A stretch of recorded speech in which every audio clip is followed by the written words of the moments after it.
Let's get cranking. All right, so I have Dr. Nina Kelly coming up.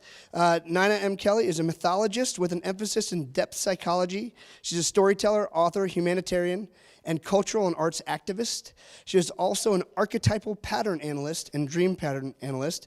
Nina's sense of adventure has always been sparked through learning more about people and their cultures, believing that if you understand a person's culture, stories, myths, and rituals, then you're more readily open your world to greater compassion. Nina continues to challenge us through the inspiration and motivation of storytelling. She continues to believe that the art form of storytelling and story sharing originate from the heart of everyone searching for expression, thus healing both listener and teller. Please welcome Dr. Nina M. Kelly. Thank you. Thank you, Nick. Thanks, I appreciate that. I'll put that there. Thank you. You know, thank you very much for having me here this morning or this afternoon now. I watched each one of you as you came in. It was so exciting because I thought, wow, young, fresh, energetic minds, and how nice that is, especially now. I saw so much positive coming from you when you walked into the room, so I'm excited about that. But I would like to start, as Nick said, I really base my life off of stories. And there is a famous Jungian analyst by the name of Carl Jung, and he always said that we wear many hats. And each one of you that walked in today, I kept thinking, well, there's sons, there's daughters, there's brothers, there's sisters, there's students, and all of you wear hats. And normally when we introduce ourselves, I'll say, hi, I'm Nina Kelly. Noah. Hi, Noah. Tell me a little bit about you. Well, I'm a student here at High Point University. I'm now an entrepreneurship major, and I am currently trying to figure out what line of business I'd like to get involved in. Thank you. And so, see, Noah has just told us a little bit about him. And the thing with Noah is all of those identities that he has have all come from a collective consciousness, because as you come into this earth, all of a sudden you once were a son, or you still are, you're a son, you're a baby, you're a student, you were given the name Noah. So you're wearing all these different hats all the time. But Carl Jung said, before all of that, we came in with a story. And that story was our talent.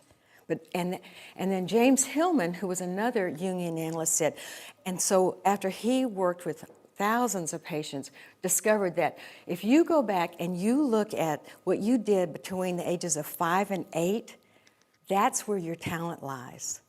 So I'm encouraging all of you to take a moment and think about, what did I do? What did I get excited about?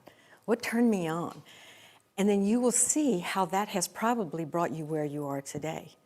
And Hillman, what he did was he put maps on top of the ceiling, and he would look and look and look. And so he realized that he was mapping out people's consciousness, and that so he spent his whole life, and he became so world-renowned for that theory.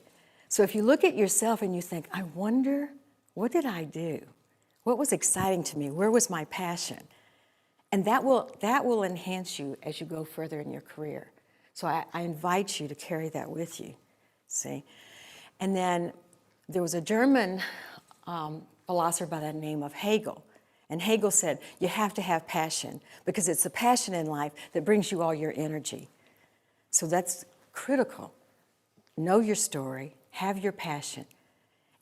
And then Einstein said, he honored and respected imagination more than he did knowledge, because he said imagination is what embraces the world. And I'm sure all of you have heard this before, but I really sense that if you take those qualities with you, it will be your luggage, it will be your briefcase, so to say, that will help you with all your other creativity. I've been very fortunate in my life, because I worked with dying patients for about 25 years, not 35, 25 years. And at the end and so many patients died with me. And at the end of their life, so many patients would say to me, I need someone to listen to my story. I need to tell my story. There was more vitality in their dying moment, because they felt like they had something to give to so many people. And I encourage you to listen to other people's stories, because there's always something to learn from that. It's exciting, it's invigorating. Have passion about what you believe in. Create imagination, use that. You have the wisdom and use all the other tools. Believe in yourself. Have respect for yourself. Those are qualities that no one can sell to you, and you can't buy them, but they come here. They come from inside, and they will be your golden qualities for the rest of your life. There's another story I'd like to share, and this man, I think all of you should know him.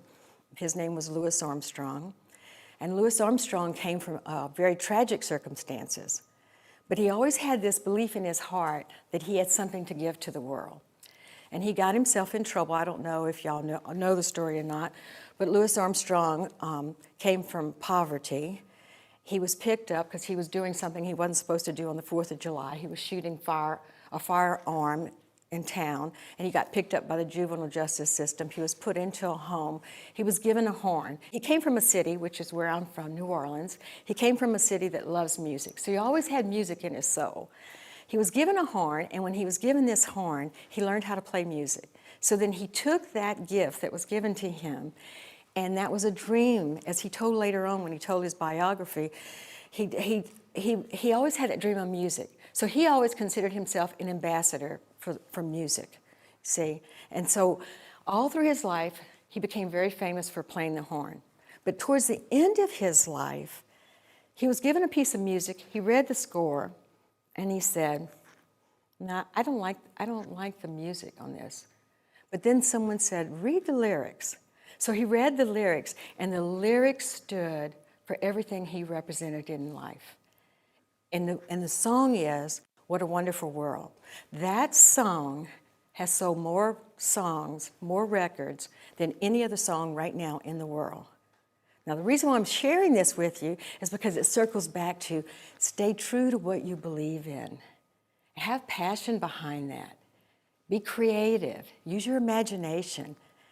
And so when he left this earth, he knew that he had stayed true to what he believed in. He gave a message, and obviously it must resonate with all of us because it's the #1 soul song so far, out of all genres. That's pretty phenomenal. I just heard that at a conference this year. I was amazed by that, So I would like you to think about what gift and talent you have from your story when you were 5. What did you do when you were 5 and 6 and 7 and 8? Think about that, And how has that played out today? How has that brought you where you are today? It'd be very interesting to think about that. And then from time to time, go back and revisit that, because that is your gift. That's your special gift that has been given to you. And I thank you. I thank all of you for coming. These are tools that I think matter of fact, I know if you carry these tools with you, it will bring you success that you can't imagine, because you'll be living your truth. You'll be living what's really inside of you, the core value of who you are. So I thank you very much.